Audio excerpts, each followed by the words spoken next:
Examinons ces trois verbes. Le premier verbe, c'est le verbe bara. Bara signifie créer à partir de rien. On ne se sert pas d'un matériel préexistant pour créer. On crée à partir de rien. Si vous lisez avec moi Genèse chapitre 1 verset 1, la Bible hébraïque nous dit ceci. Bereshit bara Elohim et Hashamayim. Au commencement, Dieu créa les cieux et la terre. On utilise le verbe bara au premier verset de la Bible pour montrer une chose. Que lorsque Dieu crée le ciel et la terre, il ne se sert pas d'un matériel préexistant. Il commence à créer par quelque chose qui n'existe pas. Est-ce que vous êtes avec moi? Il crée à partir du néant, à partir de quelque chose qui n'existe pas. Dieu commence à créer. C'est le premier verbe, c'est le verbe bara. Le deuxième verbe que Dieu utilise, c'est le verbe asa. Asa signifie créer à partir de quelque chose qui existe. Voilà pourquoi, lorsqu'il est question de créer les poissons, Dieu n'est pas descendu avec sa main pour créer les poissons, mais Dieu a parlé à la mer. Les poissons ont été créés à partir de la mer. Il a parlé à la mer. La Bible dit que la mer produise des poissons. La mer a produit des poissons. Ainsi donc, si tu prends un poisson, tu l'enlèves de l'eau, tu le fais sortir à la terre ferme, il ne pourra plus exister parce que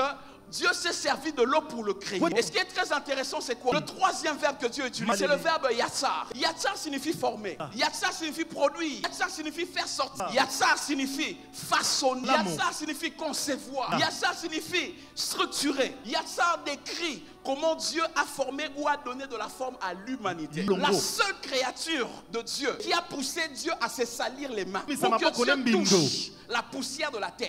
Et il forma l'homme. Ce verbe former, dans sa racine hébraïque, c'est yatsar. Dieu a utilisé ses mains comme un artisan pour pouvoir former une couverture vivante à l'homme. Amen. Yatsar est aussi utilisé pour décrire la façon dont une personne se forme ou se façonne moralement et spirituellement. Ainsi donc, lorsque la Bible dit Dieu forma l'homme de la poussière de la terre, la Bible veut nous faire comprendre que déjà à partir de ce moment-là, Dieu a commencé à toucher le concept moral et spirituel dans l'homme. Alors on va examiner ces trois verbes par rapport à l'homme.